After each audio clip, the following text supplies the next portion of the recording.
정용섭의 인문학적 기독교 풀이. 기독교가 뭐고? 제8강 칭의와 구원. 오늘의 주제는 칭의와 구원의 관계입니다.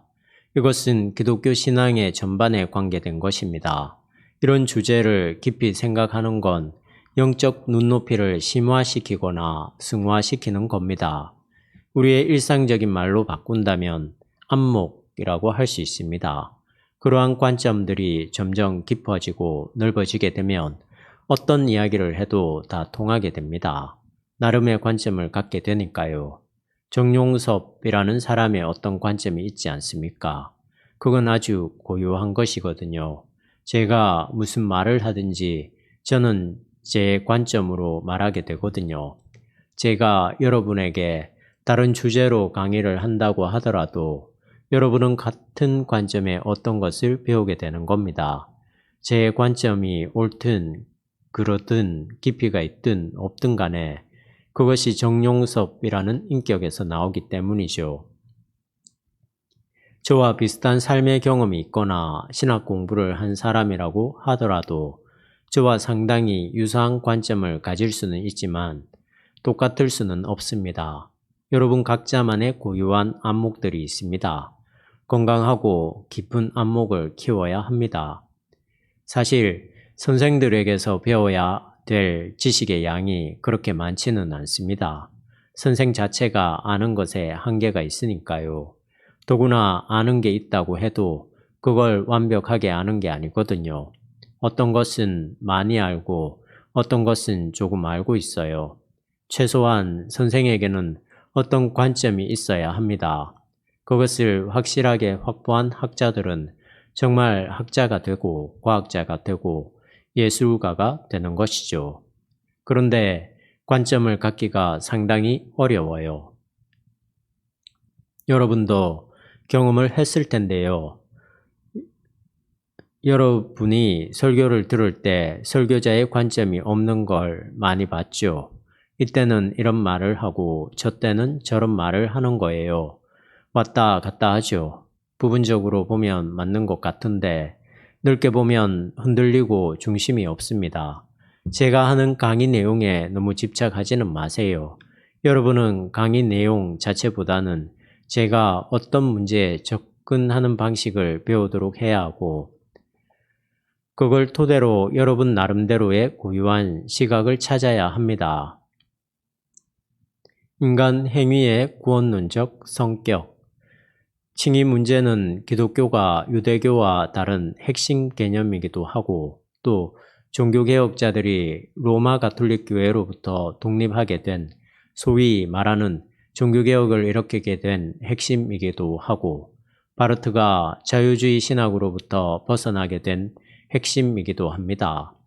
이 주제는 초기 기독교 때부터 기독교 2000년 동안 쭉 디딤돌 역할을 했다고 할 수 있습니다.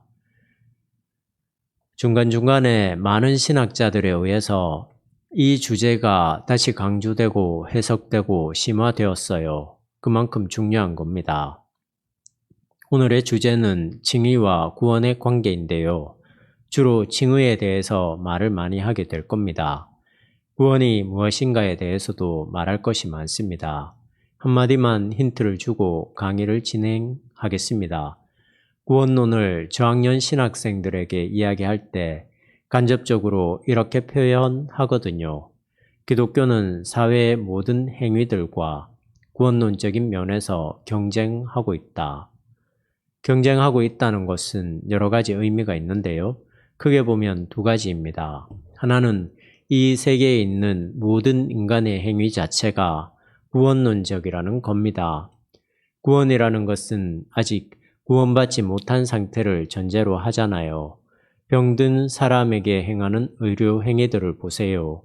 그 행위로 사람의 병을 낫게 하거나 수명을 연장하는 것은 기본적으로 구원론적인 겁니다. 질병으로부터 해방되는 거니까요. 그런 것뿐만 아니라 건축도 마찬가지입니다. 동굴에서 살다가 쾌적한 삶을 살게 되는 것은 불편한 데서 자유로워지는 거죠. 월드컵에서 붉은 악마들이 단체로 응원하면서 느끼는 카타르시스도 일종의 구원 행위라고 할 수 있습니다. 제가 다른 데서 강의를 하다가 받은 질문인데요. 알코올 중독자나 마약 중독자들도 결국은 알코올이나 마약에 취해 있는 그 순간에는 구원에 가까이 가 있는 사람들이 아닌가 하는 거였어요. 알코올에 완전히 취해 있을 때, 아니, 중독까지는 아니더라도 술에 취하는 경험은 구원 경험에 가까이 가는 것입니다. 성령에 취하는 것과 술에 취하는 것은 증상이 비슷해요. 기독교 신자들이 술에 취해보지 못해서 구원을 너무 멀리 생각하는 겁니다. 혹시 지금 이 말을 듣고 정용섭 목사가 술에 취하는 게 구원이라고 그러더라, 이렇게 말하는 사람은 없겠죠. 술에 취하면 자아가 없어져요. 우리에게서 문제는 자아거든요. 나에 대한 집착이 너무 강하다는 겁니다. 교통사고가 나지 않을까, 내 자식이 어떻게 되지 않을까 하는 식의 집착 말입니다. 궁극적으로는 내 생명이나 일생을 살아가면서 느끼는 좌절까지도 자기에 대한 집념이거든요. 판넨베르크는 죄를 자기 집중이라고 했고, 어거스틴은 교만, 히브리스라 했고, 토마스 아퀴나스는 아모르 수이, 즉 자기애라고 이야기했어요. 여기서 공통되는 것은 자기중심성입니다. 교회는 구원 공동체라고 하잖아요. 그렇다면 교회에서는 자기가 아주 작아지는 경험, 하나님의 통치가 온통 자기를 빛처럼 감싸는 경험, 이게 필요하거든요. 그것이 구원의 궁극적인 리얼리티예요. 우리가 구원의 궁극적 현실과 맞닿는 것은 죽음 이후에 죽음과 삶 전체를 아우르는 아직까지 숨어있는 그 모든 생명의 세계가 완전히 드러나야만 가능합니다. 구원은 하나님의 나라인데 예수님마저도 하나님의 나라를 실증적으로 설명하지 않았어요. 비유로 말했어요. 종말 하나님 나라, 구원은 우리가 죽어야만 알 수 있는 절대적인 세계인 거죠. 우리 자신이 철저하게 작아져야 하는데 이게 이론으로만 끝나는 게 큰 문제입니다. 이것이 실제로 상과 신앙에서 성육신되지 못하고 있어요. 우리는 변죽만 울리고 있을 뿐이지 신앙의 실체를 맛보지 못하고 있을지도 모릅니다. 자기 암시 혹은 자기 최면이라고 할까요? 자기 세뇌라고 할 수 있겠네요. 모든 것을 믿습니다 라고 하면 믿어지는 것 같거든요. 그러나 믿음의 능력은 없어요. 믿는다는 말은 있지만 교회 안에서 믿는다고는 하지만 복음에 대한 말들은 인플레이션처럼 차고 넘치지만 능력은 떨어지는 거죠. 바울도 이런 말을 했잖아요. 우리는 그런 능력을 많이 놓치고 사는 것 같습니다. 복음의 실질적인 능력 안으로 한 걸음 한 걸음 들어가는 것을 우리는 영성이라고 할 수 있어요. 기독교가 구원론적인 차원에서 이 세상과 경쟁하고 있다는 의미를 두 가지로 이야기했는데요. 첫 번째는 일반적인 모든 인간의 행위 자체가 구원지향적이라고 했습니다. 대부분의 경우 사이비 구원론에 가깝죠. 임시적으로 우리의 아쉬운 점을 보충해 주는 겁니다. 좋은 집에 산다거나 지루하니까 재미있는 프로그램을 본다거나 자식들을 좋은 대학 보낸다거나 돈을 많이 벌었다거나 하는 것은 궁극적인 구원이 아니라 그 순간에만 땜질하는 식으로 지나가는 것이죠. 강의가 앞으로 나가지 못하고 제자리에서 맴돌고 있군요.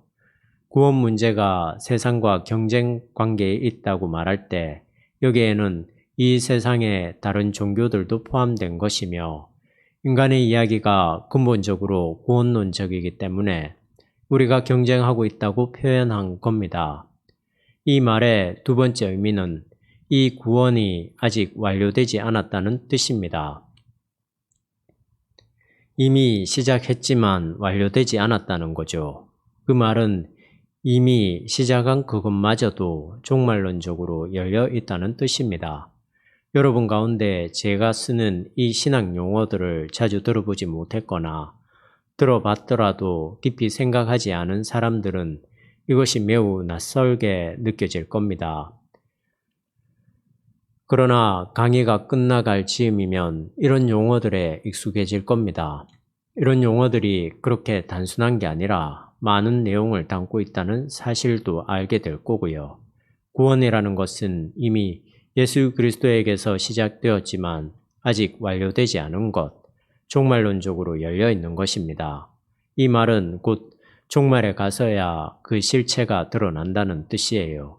그래서 우리는 종말까지 이 세상과 혹은 다른 종교와 구원론적인 경쟁을 하고 있는 겁니다.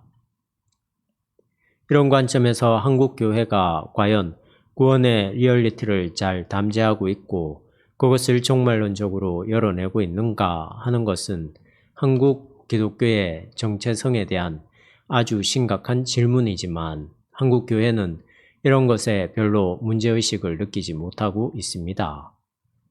구원의 운동성. 우리 주변에는 한국 교회의 개혁을 위해 일하는 사람들이 많이 있습니다.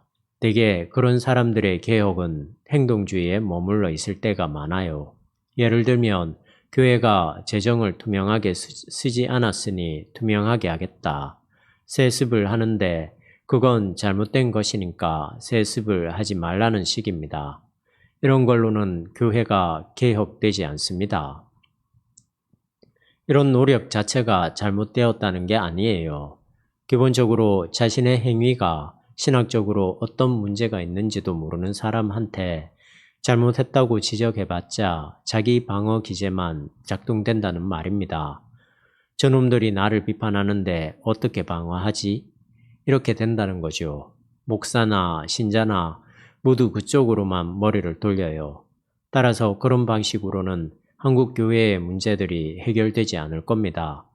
마틴 루터의 종교개혁은 신학 논쟁이었습니다. 신학 운동이에요. 이와 달리 대개의 혁명 또는 운동은 행동주의로 떨어져 버립니다. 의를 실천하자. 좋죠. 실천적인 거 좋습니다. 그런데 칼 마르크스에게서 시작된 프롤레타리아 혁명도 사실은 행동주의가 아니라 학문이었습니다. 마르크스가 경제학자잖아요. 경제적인 논리를 제시했던 거예요. 역사가 어떻게 발전하고 자본주의가 어떻게 망하고 프롤레타리아가 어떻게 된다는 것을 제시하고 인간의 의식을 변화시키자는 거였습니다. 의식을 변화시켜서 운동으로 나아갔던 것이죠. 이렇게 운동과 의식이 서로 연결되어 있어야 합니다. 그런 의미에서 본다면 혁명은 책상에서 시작합니다.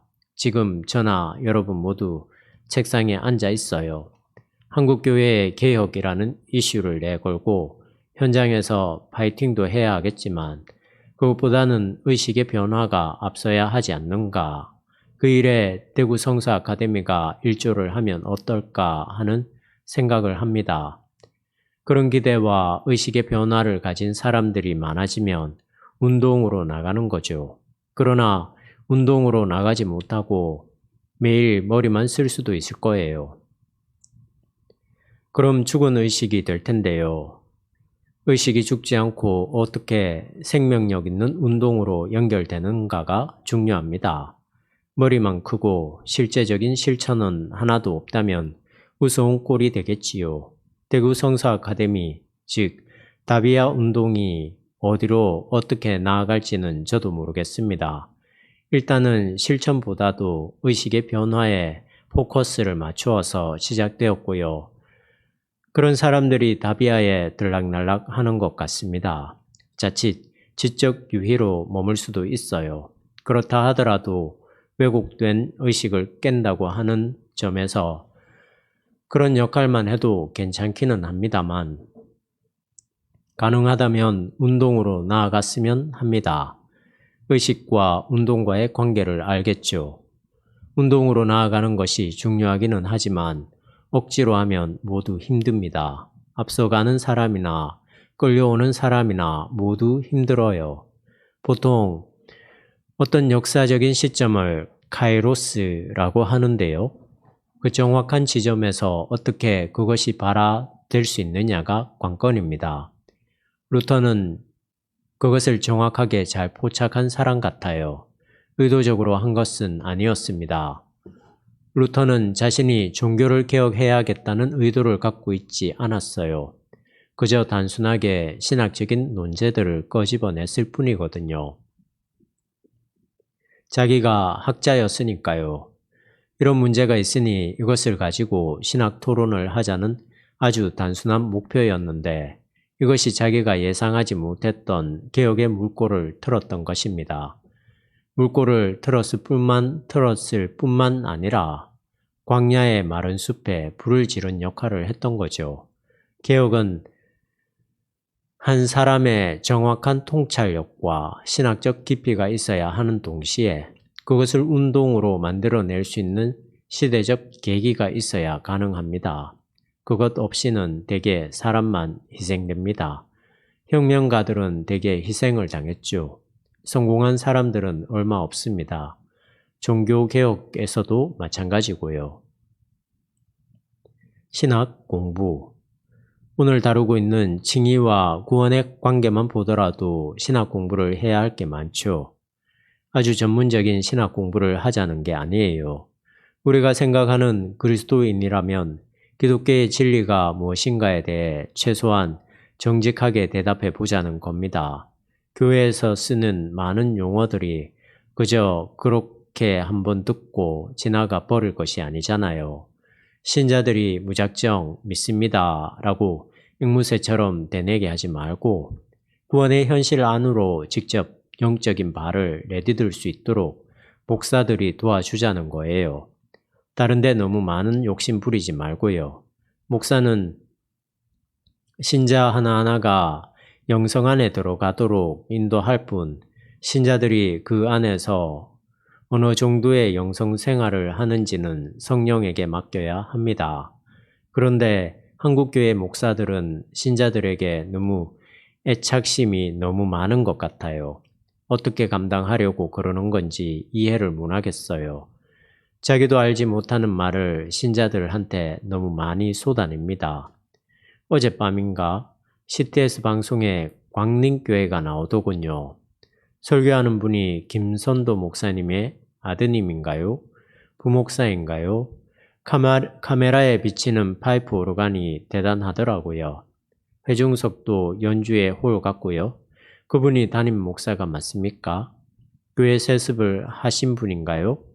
저는 시골에 있다 보니 그런 정보에 어둡기도 하고 관심도 없어서 몰랐습니다. 어쨌든 40대 초반 정도로 보이던데요. 설교를 들으니 자기도 뭘 모르면서 말하는 느낌이 들었습니다. 제가 설교 비평을 오래 하다 보니 말을 함부로 쏟아내는 것 같기는 한데 이해하고 들어주세요.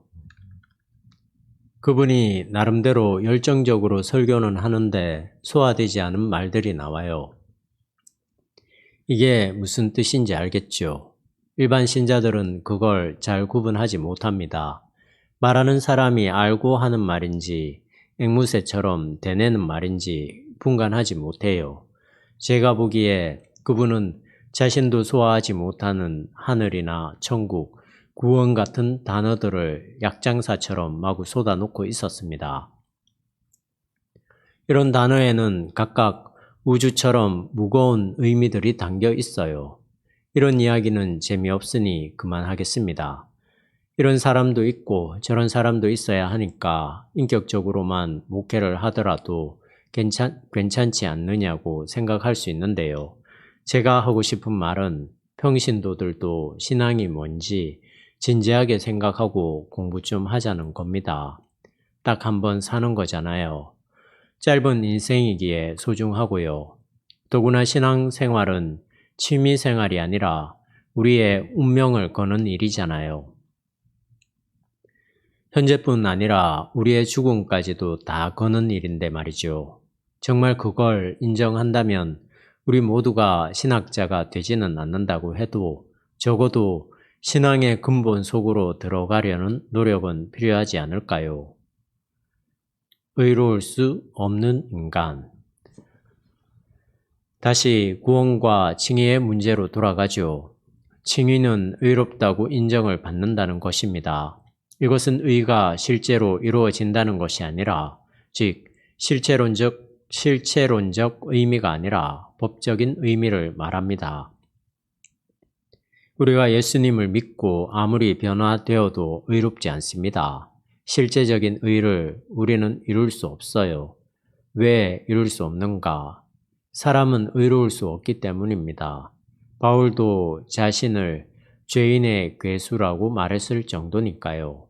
의는 교양인이 되는 거와는 다릅니다. 거짓말을 하지 않고 감옥에 안 가면 된다고 하는 정도로 생각하는 사람이라면 의를 이룰 수 있다고 말하겠지요. 그러나 더 근원적인 깊이, 심층적인 지평으로 들어가면 아무도 의로워질 수 없습니다. 사도 바울의 표현에 의하면 우리는 죄인이기 때문에, 즉 죄가 우리를 지배하고 있기 때문에 우리가 의를 행할 수 없다고 합니다. 로마서와 갈라디아서에서도 그 이야기를 합니다. 만약 우리가 우리의 노력을 통해서 의로울 수 있다면 괜찮지요. 율법을 완벽하게 실행할 수 있다면 의로운 사람이겠죠. 그러나 바울에 의하면 율법으로는 도저히 우리가 의로워질 수 없고 오히려 죄인이라는 사실만 확인된다고 합니다. 이것은 신앙과 삶에서 유대교에 충실했던 사람에게서 나온 아주 진솔한 고백입니다. 이와 연관된 예수님의 말씀이 생각나나요? 간음하지 말라는 계명이 있어요. 의는 도덕적인 문제와 연관되니까 이걸 예로 드는 겁니다. 우리는 겉으로 드러난 행동에서 간음하지 않고 살 수 있습니다. 청교도들처럼요. 그러나 여자를 보고 혹은 남자를 보고 음욕을 품는다면 이미 간음한 것이나 마찬가지라고 하는 주님의 말씀에서 누가 자유로울 수 있을까요? 예수님의 말은 겉으로 드러난 행위만이 아니라 오히려 의식의 문제가 더 본질이라는 거죠. 겉으로 드러난 행위, 도덕적으로 잘 포장된 행위들이 율법적으로 가능하다는 말입니다. 제가 옥하는 목사님의 제자 훈련에 대해서 비판한 부분이 바로 그것이었습니다. 그렇게 훌륭한 목사님에 대해서 잘한다고 박수는 못 칠 망정 왜 흠집을 내려고 하느냐고 말할지도 모르겠지만 흠집을 내려고 말하는 게 아닙니다. 드러나는 사실을 말하는 것뿐입니다. 제가 보는 제자 훈련은 율법을 지키는 것과 비슷한 노력들입니다. 그렇게 하면 할수록 좋은 거예요. 율법적으로 사는 게 얼마나 중요합니까? 제자 훈련은 예수 믿는 사람답게, 제자답게 살자고 하는 거잖아요. 박영선 목사님도 이와 같은 맥락으로 창피하게 말이지 의로워지는 것은 이제 끝났으니까 우리의 의지와 노력으로 성화해야 한다고 말씀하거든요. 두 분 다 훌륭한 목사님들입니다. 그러나 칭의론의 측면에서 볼 때는 그게 기독교 신앙의 중심이 아니에요. 중심이 아닌 것에 힘을 주게 되면 문제가 벌어지죠. 두 분 다 하소연하잖아요. 그렇게 평생 외쳐봐야 신자들에게 아무런 변화가 없더라고 말이죠. 아무런 변화가 없는 것을 그렇게 불안하게 생각할 거 하나도 없습니다. 우리가 실질적으로 의로워지는 것이 아니라 의롭다고 인정을 받는 것 뿐이니까요. 그렇다고 해서 아무렇게나 살아도 된다는 말인가요? 결코 그건 아니죠. 이 맥락, 이 작은 차이의 긴장을 사람들이 자꾸만 놓칩니다. 우리는 늘 존재론적인 차원으로 들어가야 해요. 의식의 문제라고 했죠. 의식과 존재는 다른 말입니다만 아까와 같은 이야기가 나와서 하는 말입니다. 행위의 문제가 아니라 존재의 문제입니다. 여기서 또 막히네요. 존재가 무엇인지를 설명하려면 또 길어지잖아요. 지난번에도 한번 말했지만 이 단어도 한두 번 들어서는 생각이 정리되지 않습니다. 반복되어야 합니다. 그런 경험이 쌓여서 어느 결정적인 순간에 이르면 그 의미가 확 잡힐 때가 있어요. 억지로 되는 게 아닙니다. 국어사전에 나오는 단어 하나하나를 다 안다고 해서 존재론적인 힘을 확보할 수 있을까요? 그게 전혀 다른 어떤 것입니다.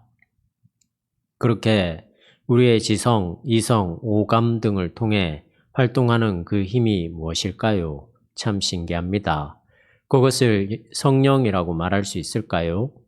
성령이라고 말할 수 있겠죠. 성령은 생명의 영이고 진리의 영이고 창조의 영이고 부활의 영이고 종말의 영이니까요. 성령이면 성령이지 무슨 영이냐 하고 말할 수 있겠지만 성령도 아직 완료된 것이 아닙니다. 제가 매일 묵상에서 습듯이 은폐된 세계와의 연관 속에서 생각해야 합니다.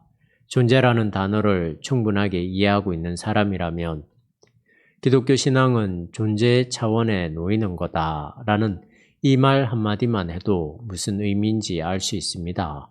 그런데 이 단어가 막히면, 즉, 이 말이 오해되고 있으면 또는 피상적으로 알고 있으면 저 사람이 하는 말은 알쏭달쏭하단 말이야 라고 생각하게 되는 거죠. 언어라는 것이 그런 면에서 중요합니다. 하나님과의 존재론적인 관계. 다시 본론으로 돌아가서요. 우리의 신앙은 기본적으로 존재론적인 차원에서, 즉, 하나님과의 관계 속에서 이루어지는 것이지 무엇을 행하는 것이 아니라고 하는 대전제를 갖고서 여기에 몰입해야 합니다. 요즘 많은 분들이 열을 올리고 있는 영어에 몰입하는 게 아니라 바로 이 사실에 몰입하고 천착해야 하는 거죠. 우리가 기본적인 존재론적인 신앙의 토대 속으로 들어가는 게 중요합니다. 여기서 잘 들으세요. 우리 중에는 그건 됐으니까 그 다음에 어떻게 살아야 하는지 그걸 말해달라고 하는 사람들이 있는데 아주 큰 착각입니다. 하나님과의 존재론적인 관계에 들어간다는 것은 단순히 믿는다는 게 아닙니다. 그 사실 속으로 더 들어가야 해요. 그건 아마 우리가 죽을 때가 되더라도 잘 되지 않을 겁니다. 그것마저도 하나님의 은총으로 우리가 받아야겠죠.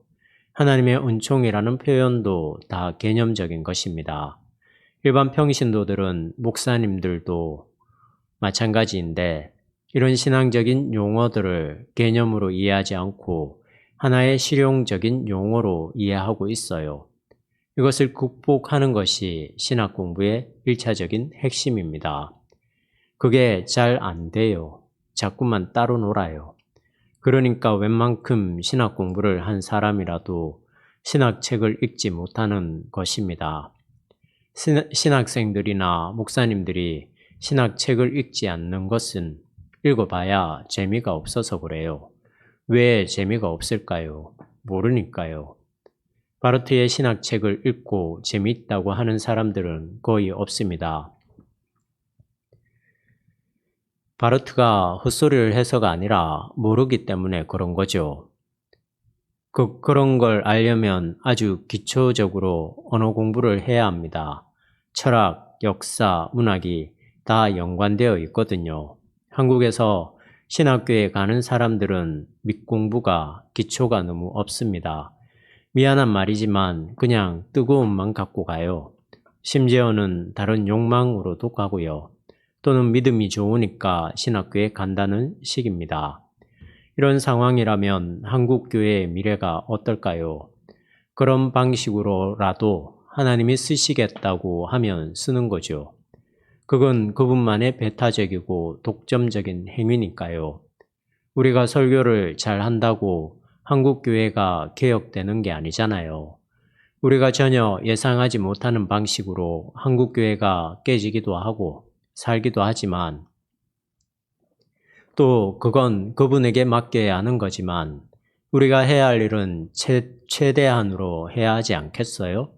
기독교 신앙이 보편적인 진리와 충돌하는 것이 아니기 때문에 우리가 해야 할 일은 해야 하거든요.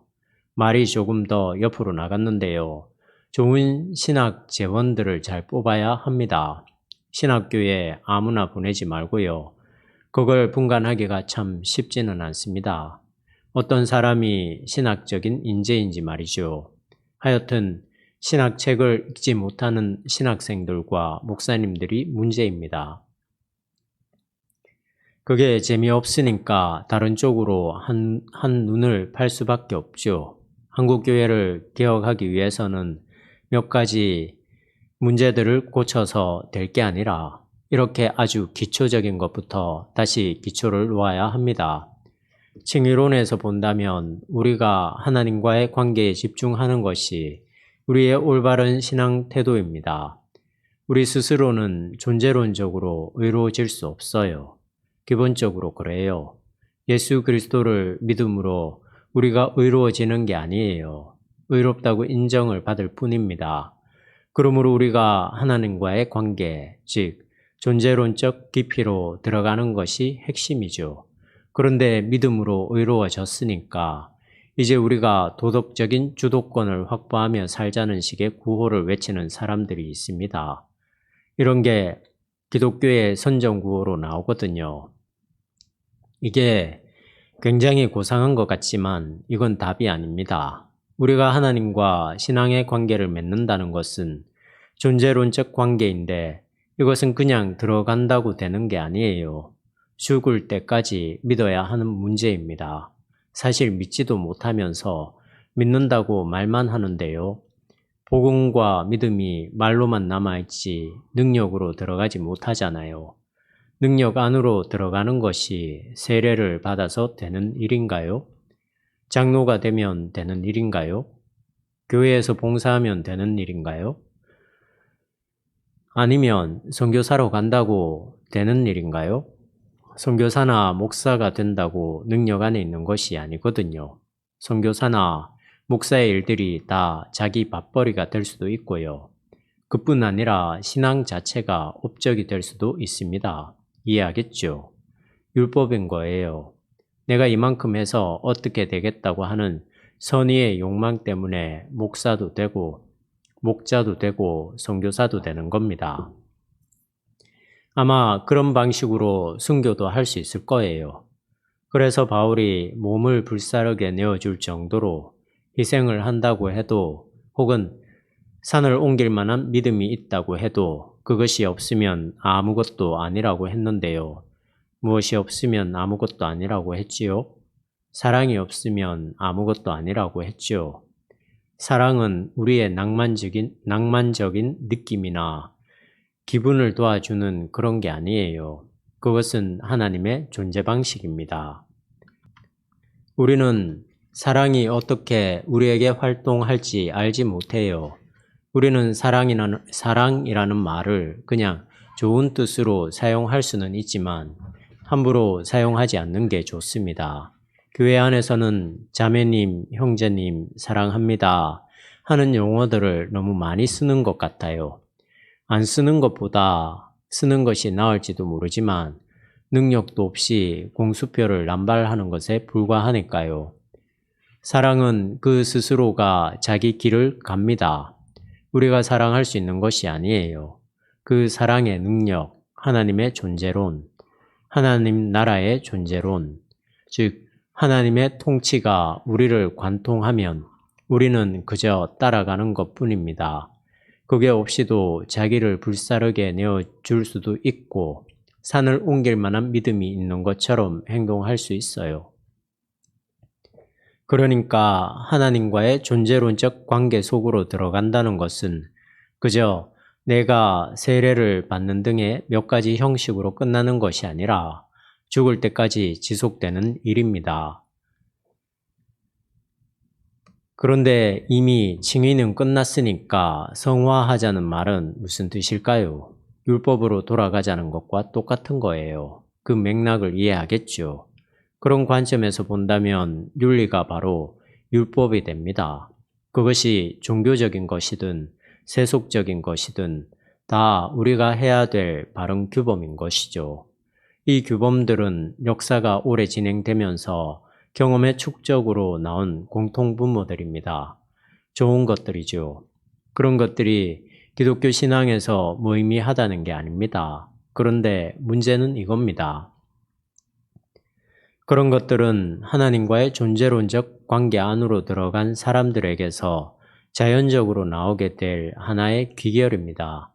그러므로 하나님과의 칭의론적인 관계, 존재론적 관계와 하나님을 믿는 사람들에게서 나오는 행위의 문제, 윤리적인 문제, 이 두 가지에 똑같은 무게를 두면 안 되는 겁니다. 칭의가 상수이고 행위는 변수입니다. 바울의 칭의론. 제가 요즘 포항 YMCA에서 갈라디아서 공부를 진행하고 있습니다. 갈라디아서를 읽고 연구하면서 저도 많은 공부를 하고 있습니다. 시간이 다 됐기 때문에 그냥 짤막하게 할게요. 갈라디아서에 보면 바울이 베드로를 책망하는 내용이 나옵니다. 우리가 아는 바로는 베드로는 아주 위대한 제자잖아요. 그런데 바울이 그를 책망했어요. 베드로가 이방인과 식사를 할 때 예루살렘에서 파송한 유대 기독교인들이 들어왔는데 베드로가 그들을 두려워해서 자리를 피했거든요. 그걸 본 바울은 내가 어떻게 그럴 수가 있냐고 하면서 한바탕 했다는 거예요. 그로 인해 안디옥 교회에서 신앙 논쟁이 벌어진 거죠. 베드로는 유대 기독교의 입장에 섰고 바울은 철저하게 그것을 반대한 입장에 섰습니다. 제자들의 신앙이 똑같은 것 같지만 굉장히 달랐습니다. 거기에서 핵심적인 역할을 한 사람이 바울이거든요. 일반적으로 초기 기독교의 주류들은 유대 기독교였어요. 유대 기독교와 좀 상반되는 쪽이 이방 기독교였죠. 유대 기독교 안에서도 온건파가 있었고 강경파가 있었는데요. 즉 비둘기파와 매파가 있었는데 베드로와 야고보는 온건파였습니다. 주류였죠. 온건파들은 유대교의 거의 모든 것을 지켜야 한다고 강조한 사람들이었어요. 그들의 이름은 별로 잘 안 나옵니다. 물론 처음에는 바울도 이쪽에 포함되어 있었죠. 이걸 정리해 보면 유대교가 한편에 있고 유대교 안에 유대 기독교가 있고 거기로부터 나온 것이 이방 기독교라고 할 수 있습니다. 유대 기독교는 유대교 안에 포함되어 있었어요. 그러니까 유대 기독교는 유대교였죠. 나사렛 예수를 따르지만 유대교라고 할 수 있었어요. 바울은 처음에 여기에 속해 있으면서 예수 믿는 사람들을 받게 했어요. 그러다가 나중에 예수님을 만나고서 돌아선 거죠. 유대교인으로서 유대 기독교인을 비판한 거예요. 그런데 그때 유대 기독교란 것은 지금처럼 역사 안에서 내려온 이방 기독교가 아니라 그냥 유대교였습니다. 그 안에서 파가 좀 다른 거였죠. 바울이 회심할 때 우리가 생각하는 것처럼 바울이 이쪽에 있다가 저쪽으로 확 바뀐 게 아니었어요. 파가 좀 달라서 공격했을 뿐이었어요. 하여튼 바울은 이방 기독교를 끌고 가는 주축이 되었는데요. 갈라디아서는 이방 기독교와 유대 기독교 사이에서 벌어졌던 신학 논쟁이라고 할 수 있습니다. 베드로와 예수님의 동생 야고보 같은 이런 사람들은 처음엔 이방 기독교인들에게 상당히 우호적이었어요. 사도행전 15장에 나와 있듯이 4가지만 금하고 율법으로부터 자유롭다고 타협을 보았는데 갈라디아서 뒤쪽에 보면 안디옥 교회의 논쟁을 통해서 베드로와 이런 사람들이 유대 기독교 쪽으로, 즉 보수적인 쪽으로 선회합니다. 바울의 이방 기독교는 이들이 베드로를 책망한 것에서 볼 수 있듯이 유대 기독교가 보수적으로 변하니까 점점 더 멀리 나오게 되죠. 유대 기독교와 이방 기독교가 더 이상 접촉점을 찾지 못하고 벌어지게 된 거죠. 그러다가 유대 기독교는 역사 안에서 소멸되고 이방 기독교만 남게 되었습니다. 그런데 이상하죠? 예수님의 동생이나 베드로 같은 지도자로서 실질적인 힘들을 갖고 있지 않았나요? 성서에도 그렇게 나오는데요. 그 사이에서 어떤 일들이 벌어졌기에 이방 기독교가 역사 안에 남게 되었는지는 시간이 없어서 길게 설명할 수는 없습니다. 그냥 한마디만 한다면 1세기 중반의 유대 전쟁과 70년의 예루살렘 함락이 중요한 요인이었을 겁니다. 이야기를 정리해야겠네요.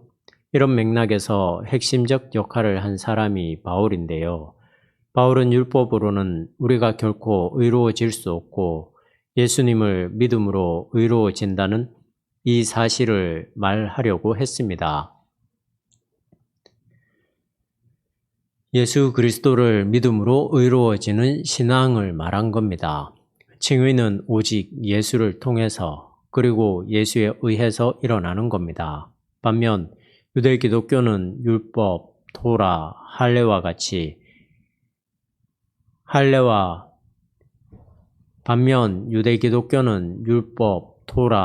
할례와 같이 가는 쪽으로 나갔어요. 그래서 바울은 그들과 단절했습니다. 더 정확하게 말하면 유대 기독교로부터 배척을 당한 겁니다. 바울은 그들과의 관계를 끊고 헬라 지역에 새로운 기독교 공동체를 설립했고 계속 그쪽으로 나가게 되었어요. 바울의 핵심적인 가르침이 칭의였습니다. 그것이 구원과 어떻게 연관이 되는지 초반에 말한 구원 문제와 연관해 생각해 보길 바랍니다. 오늘은 여기까지만 하겠습니다. 오늘만 날이 아니니까요. 앞으로 이런 이야기가 계속 나올 텐데 그때 좀 보충하기로 하겠습니다. 제가 그것을 지금 완전하게 설명하기도 힘들거든요. 다만 구원의 문제와 칭의가 깊이 연관되어 있다는 점만 강조하겠습니다. 지금까지 칭의라는 것은 우리가 실질적으로 변화되는 게 아니라 그렇다고 인정을 받는 거라고 했어요. 그런데 그건 말이 안 된다. 실제로 의로워지지도 않으면서 의로워졌다고 인정받는다니 예수 그리스도의 의가 우리에게 전가되었다니 그게 말장난 아니냐고 생각할 사람도 있을 텐데요. 그게 말장난일까요? 그게 말장난처럼 느껴지니까 이제 우리가 그리스도인답게 윤리적으로 살아야 한다고 한다면 그 말은 옳은 걸까요? 저는 그렇지 않다고 생각합니다. 칭의론의 모든 기독교 신앙에 무게를 걸어야 한다고 생각해요. 왜 그럴까요? 그걸 어떻게 더 설명을 해야 할까요? 법정 스님이 암자에 들어가 구도정진을 하잖아요. 어떻게 보면 무의미하다고 생각할 수 있습니다. 그럴 바에야 결식자들을 위해서 밥이라도 한 끼 주지, 아니면 노숙자들과 함께 지내던가, 암자에 들어가 돈수와 점수를 붙들고 씨름하는 게 무슨 의미가 있느냐고 말입니다. 그런 사람들은 세계의 신비를 잘 모르기 때문에 그래요. 칭의, 다시 말해, 우리가 실질적으로 의로워진 것은 아니지만 예수 그리스도의 의가 우리에게 전가되었다고 하는 이 사실은 자칫하면 말장난이 될 수 있지만 우리는 여기서 우리 전체 혹은 기독교 전체의 무게를 담아야 합니다. 여기에 우리의 승부수를 걸어야 합니다. 하나님이 예수 그리스도를 통해서 우리에게 하신 일이 칭의이기 때문이죠. 그 증거를 대는 것이 신학이기도 하고 역사이기도 합니다. 하여튼 우리는 그런 과정 속에 있습니다. 여기까지만 하겠습니다. 다음에 질문이 들어왔습니다. 예수님이 오기 전인 율법 시대의 구원과 신약 시대의 구원은 다른가요? 원칙적으로 구원이 어떻게 다른 게 있겠습니까? 구원은 하나입니다. 구원 그 자체는 하나인데 나타나는 현상이 여러 가지겠죠.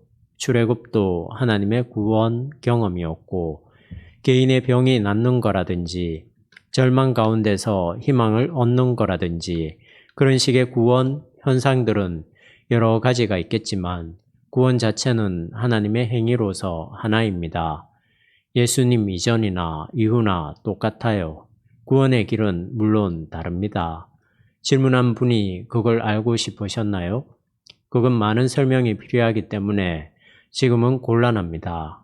한마디만 한다면 구약의 율법은 업적을 통한 구원의 길이고 신약의 복음은 예수 그리스도에 대한 믿음을 통한 구원의 길입니다.